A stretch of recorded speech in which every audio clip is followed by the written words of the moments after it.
혼자서만 세상을 사는 듯이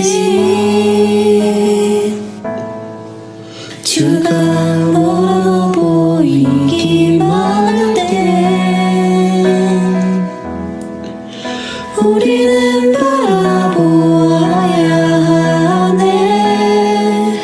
우리에게 오셨던 그 주님을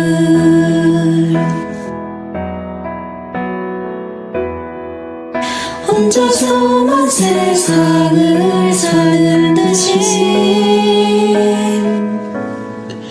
주가 멀어 보이기만 할 때 우리는 바라보아야 하네. 우리에게 오셨던 그 주님을 주님이 우리의 아픈 마음을 아시네. 가까이서 우리의 아픔에 공감하시네. 우리 가운데 찾아오셨던 그 주님이 우리의 모든 상황에 공감하시네.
주가 멀어 보이기만 할 때 우리는 바라보아야 하네. 우리에게 오셨던 그 주님을.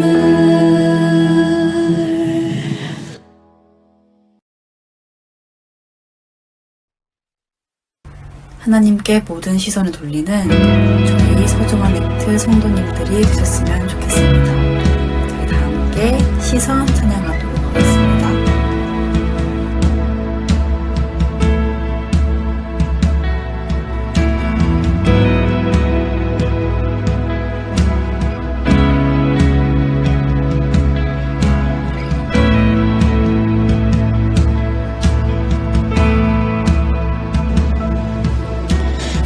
내게로부터 눈을 들어 주를 보기 시작할 때 주의 일을 보려는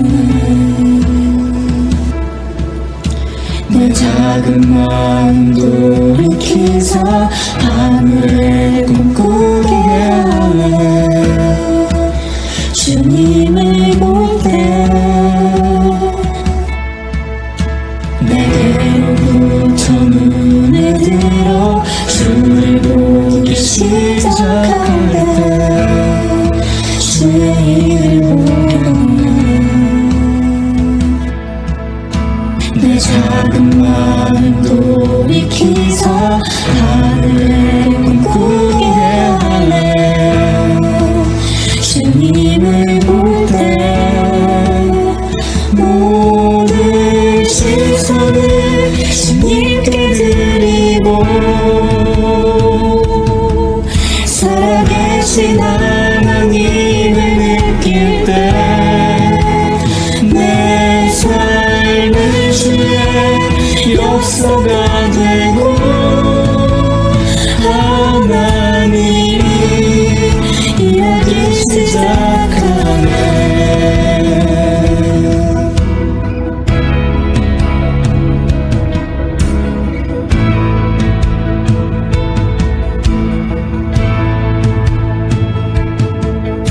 성령이 나를 변화시켜 모든 두려움 사라질 때 주의 일을 보게 해. 황폐한 땅 가운데서 주님을 알게 되리. 주님을 볼 때 모든 시선을 주님께 드리고 살아계신 하나님을 느낄 때 내 삶은 주의 역사가 되고 하나님이 일하기 시작하네.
임하네. 죽을 때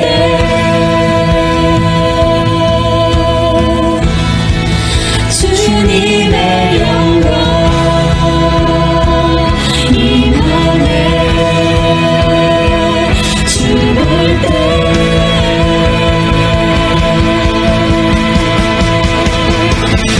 모든 시선을 주님께 드리고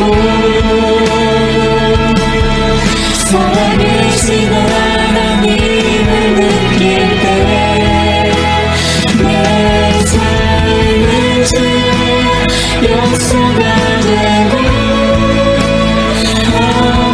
하나님이 일하기 시작하네. 모든 시선을 주님께 드리고 전능하신 하나님을 느낄 때 세상은 주의 나라가 되고 하나님이 일하기 시작하네. 모든 시선을 주님께 드리고 살아계신 하나님을 느낄 때 내 삶은 주의 역사가 되고 하나님이 일하기 시작하네.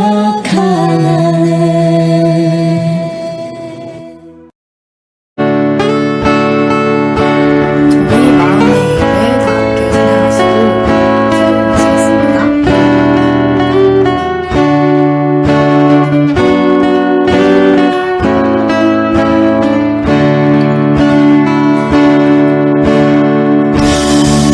주의 영이 모두 끝나면 죽고 나와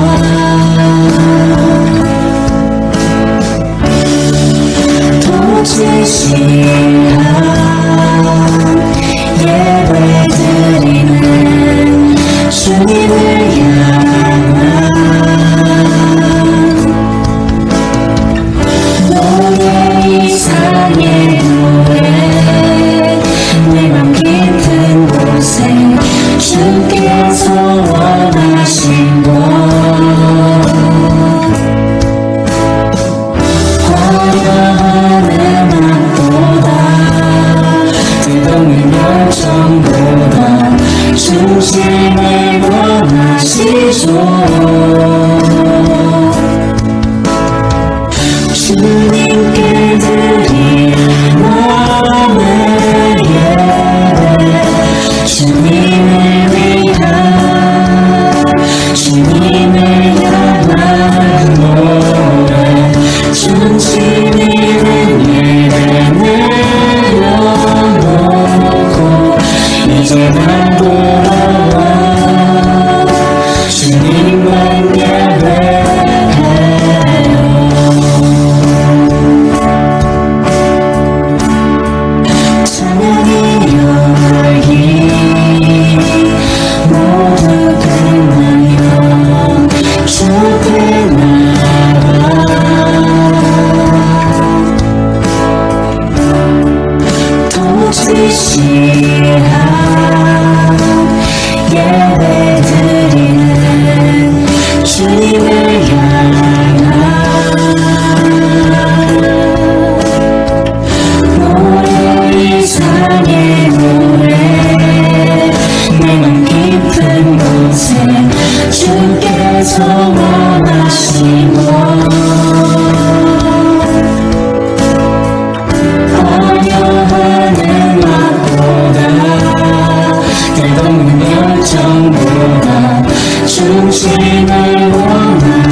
다 같이 기도드리시겠습니다.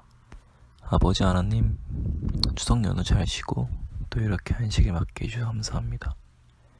이 안식일 서역트 사람들 모두 각자 있는 곳에서 주님께 온전히 예배드림으로 주님이 주시는 행복 맛보는 안식일 되게 해주세요. 이제 예배를 시작하려고 합니다. 설교 준비하신 박경훈 목사님께 함께 해주셔서 저에게 늘 필요한 주님의 말씀 대원하는데 어려움 없게 해주세요. 감사드리고 또 경배드리며 사랑 많은 예수님의 이름으로 기도드립니다.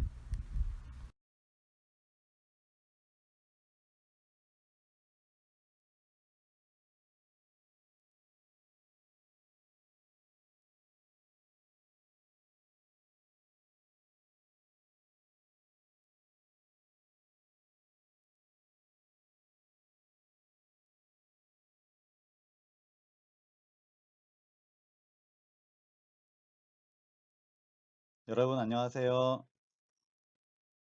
오늘 설교의 제목은 공감 시리즈 재림입니다. 저는 오늘부터 5번에 걸쳐 공감이라는 큰 주제로 말씀을 전하려고 합니다. 저는 공감 능력이 많이 부족한 사람이라고 생각합니다.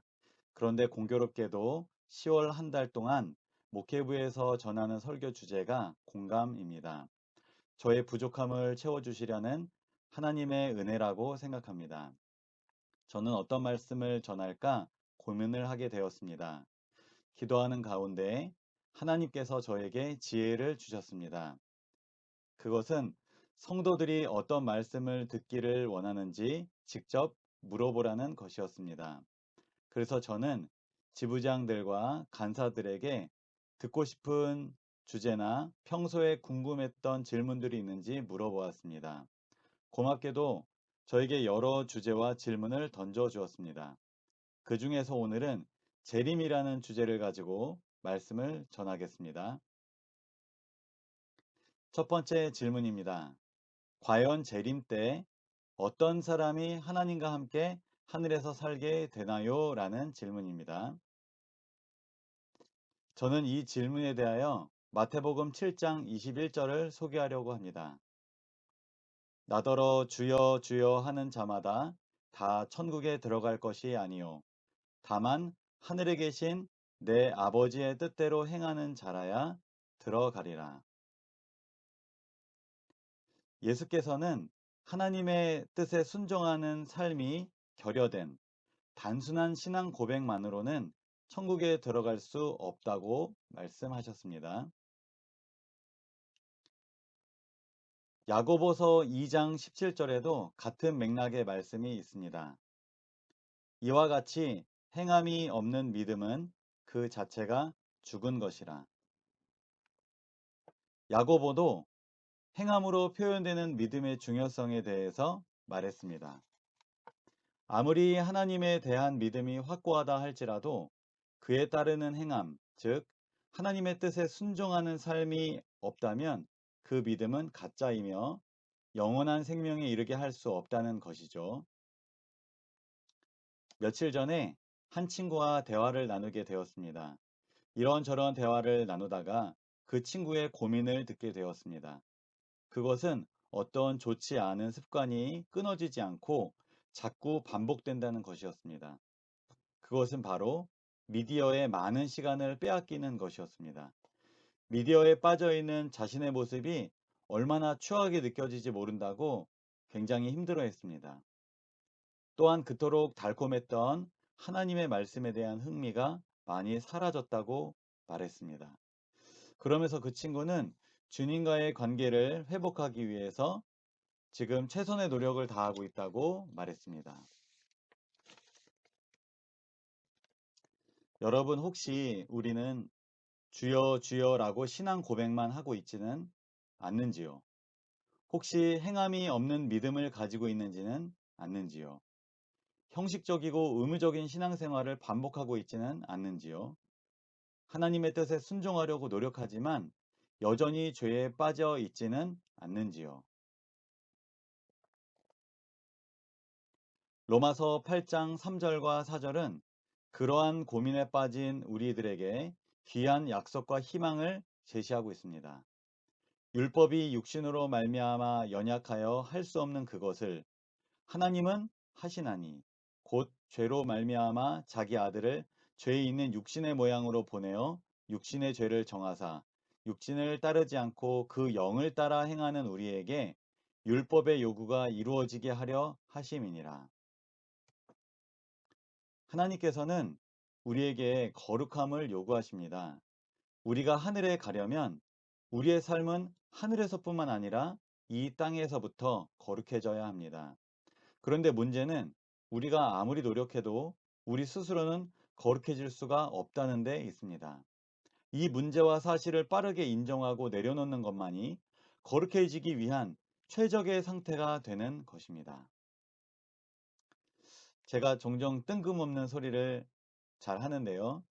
저는 설교를 준비하는 것이 너무 어렵습니다. 설교를 준비하는데 시간도 굉장히 많이 걸립니다. 집중력도 약합니다. 부족한 사람이라서 그렇습니다.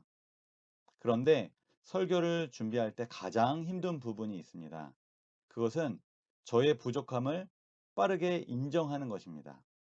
그리고 설교를 잘 준비하는 노력을 내려놓는 것입니다. 무슨 말인지 공감이 되시나요? 저는 제가 부족하다는 것을 잘 알면서도 저의 부족함을 인정하는 것은 매우 느린 것 같습니다. 설교 준비가 잘 되지 않으면 얼른 주님께 기도하고 지혜를 구해야 하지 않겠습니까? 그런데 저는 저한테 있지도 않은 지혜를 억지로 쥐어 짜내는 것 같습니다. 그러니까 설교를 준비하는 것이 어렵고 잘 되지 않고 오래 걸릴 수밖에 없는 것이죠. 재림 때 하늘에 가기 위하여 하나님께서 우리에게 요구하시는 것이 있습니다. 그것은 하나님의 뜻대로 행하는 것입니다. 그런데 하나님의 뜻대로 행하기를 시도해 본 사람들마다 모두 공감하는 것이 있습니다. 그것은 하나님의 뜻대로 아무리 행하려고 노력해도 도저히 행할 수 없다는 것입니다. 하나님께서 요구하시는 표준이 아무리 왜 이렇게 높은지 정말 모르겠습니다. 그런데 바로 이것입니다. 하나님께서 이로써 우리가 순종할 수 없다는 사실을 분명히 깨닫기를 바라십니다. 그리고 순종할 수 있는 굉장한 힘과 능력을 친히 주시기를 원하십니다. 여기 순종이 되는 비결이 있습니다. 그것은 바로 성령께서 우리 안에 거하실 때 그 순종이 된다는 것입니다. 다시 제 경험을 말씀드리겠습니다. 저는 설교를 준비하다가 힘들다고 느끼면 이렇게 기도합니다. 하나님, 제가 설교를 또 준비하려고 노력했군요. 주님을 의지하지 않고 잔머리를 굴려서 죄송합니다. 저는 부족한 사람입니다. 저는 무능한 사람입니다. 저는 설교 준비를 할 줄 모릅니다. 성령께서 제 안에 거해 주시기를 기도합니다. 그렇게 간절히 기도하고 제 의지를 내려놓을 때까지 기도하면 신기한 일이 일어납니다. 설교 준비가 이상하게 잘 됩니다. 글이 써집니다. 비록 시간이 많이 걸려도 결코 힘들지 않습니다. 설교 준비하는데 그렇게 재미가 있고 감동이 넘치는지 모릅니다. 빌립보서 2장 13절에 있는 약속의 말씀을 쉬운 성경 번역으로 보시겠습니다. 하나님께서는 여러분 안에서 하나님이 기뻐하시는 일을 할 수 있도록 돕고 계십니다. 또한 하나님은 할 수 있는 힘과 능력을 여러분에게 공급해 주실 것입니다. 이 얼마나 감사한 약속인가요? 이 약속을 믿고 스스로의 노력으로 율법을 순종하려는 모든 시도를 내려놓는 저와 여러분이 되기를 바랍니다. 그리고 힘과 능력을 공급해 주실 수 있는 성령을 구하게 되기를 바랍니다. 진심으로 간절히 성령을 의지한다면 그분께서 내 안에서 놀라운 일을 행하실 것입니다. 로마서 8장 11절은 첫 번째 질문에 대한 가장 명쾌한 답이 될 것입니다. 예수를 죽은 자 가운데서 살리신 이의 영이 너희 안에 거하시면 그리스도 예수를 죽은 자 가운데서 살리신 이가 너희 안에 거하시는 그의 영으로 말미암아 너희 죽을 몸도 살리시리라. 성령께서 거하시는 사람은 재림 때 죽을 몸도 살림을 받아 하늘에서 하나님과 함께 영원히 살게 될 것입니다. 그렇다면 자연스럽게 이러한 질문이 생깁니다. 성령께서는 어떻게 사람 안에 거하실 수 있을까요? 사람이 원하고 바라고 기도하면 성령께서 사람 안에 거하시는 것일까요? 안타깝게도 그렇지 않습니다. 성령께서 거하실 수 있는 조건이 준비되어야 성령께서 거하시게 되는 것입니다. 그것이 무엇일까요? 그것은 바로 중생의 경험입니다. 디도서 3장 4절과 5절에는 다음과 같은 기록이 있습니다. 우리 구주 하나님의 자비와 사람 사랑하심이 나타날 때에 우리를 구원하시되 우리가 행한 바 의로운 행위로 말미암지 아니하고 오직 그의 긍휼하심을 따라 중생의 씻음과 성령의 새롭게 하심으로 하셨나니. 이 말씀을 역순으로 보시겠습니다. 성령의 새롭게 하심, 즉 성령께서 사람 안에 거하셔서 일하시기 전에 어떤 과정이 있나요? 중생의 씻음이 있습니다. 중생이란 말 그대로 다시 태어남을 의미합니다. 영화를 보면 범죄자가 추록할 때 두부를 먹는 장면이 나옵니다. 왜 두부를 먹는지 아시나요? 하얀 두부처럼 살겠다는 다짐입니다. 이제는 과거를 뒤로하고 새로운 출발을 하겠다는 다짐입니다.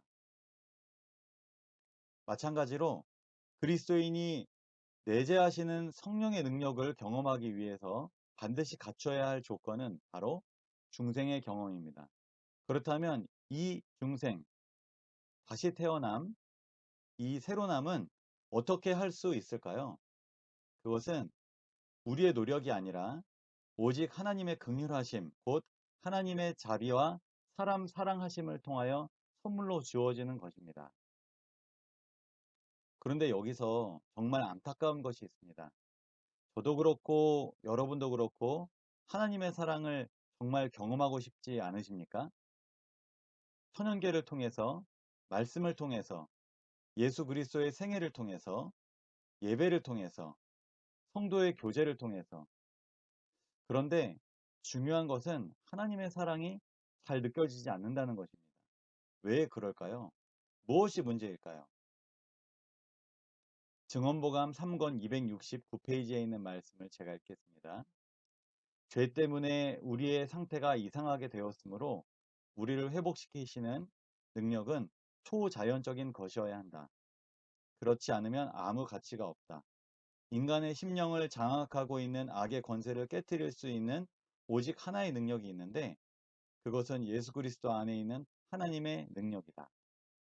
십자가에 못 박히신 분의 보혈을 통해서만 죄에서 정결함을 얻는다. 그의 은혜만이 우리로 타락한 본성의 경향들을 저항하고 굴복시킬 수 있게 한다. 여러분, 만약 우리가 하나님의 사랑을 느끼지 못하고 있다면 그것은 지금 우리의 상태가 정상이 아니라는 것입니다. 우리의 상태가 이상하게 된 원인은 바로 죄 때문입니다. 초자연적인 능력이 개입하지 않으면 우리는 하나님의 사랑을 깨닫는 것도 불가능합니다. 그래서 우리는 십자가를 바라보며 악의 권세를 깨뜨려 주시는 하나님의 은혜를 진심으로 간절히 구해야 합니다. 십자가를 바라봄으로 하나님의 사랑을 경험하는 저와 여러분이 되기를 기도합니다. 그 사랑이 우리를 다시 태어나게 해줍니다. 그 조건이 충족되었을 때 내재하시는 성령께서 능력으로 역사하시게 되는 것입니다. 하나님께서는 그러한 자들을 재림 때 하늘로 데려가시게 되는 것입니다. 두 번째 질문입니다. 하나님이 모든 사람들을 하늘나라에 데려가시지 않는 이유는 무엇인가요? 저는 이 질문에 대하여 디모데전서 2장 4절을 소개하려고 합니다. 하나님은 모든 사람이 구원을 받으며 진리를 아는 데 이르기를 원하시느니라. 하나님께서는 모든 사람을 하늘에 데려가기 원하십니다. 그러나 분명 하늘에 들어가지 못하는 사람도 있을 것입니다. 그 이유는 무엇일까요? 그것은 그들 스스로가 하나님의 사랑을 거절했기 때문입니다. 하나님께서는 강제적으로 모든 사람을 하늘에 데려가지 않으십니다. 그것이 우리 사람에게 주어진 자유의지이고 선택입니다. 여러분, 요즘 세상에서 일어나는 일들을 보면 결코 심상치가 않습니다. 심지어 지난 일요일 SBS 예능 프로그램 집사부일체에서 지구 종말에 대한 주제를 다루기까지 하였습니다. 이게 무슨 뜻일까요? 이제는 기독교인뿐만 아니라 세상에서도 지구 종말에 대해서 큰 관심을 갖고 있다는 것입니다. 짧은 영상을 함께 보시겠습니다.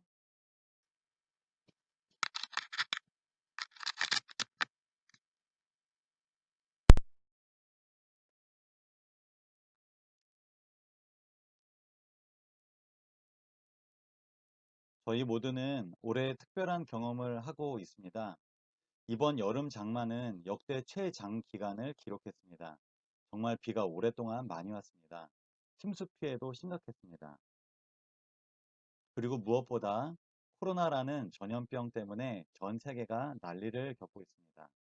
세상 사람들도 이제는 세상이 어떻게 변할지, 그리고 세상이 어떻게 끝날지에 대해서 관심을 기울이고 있습니다.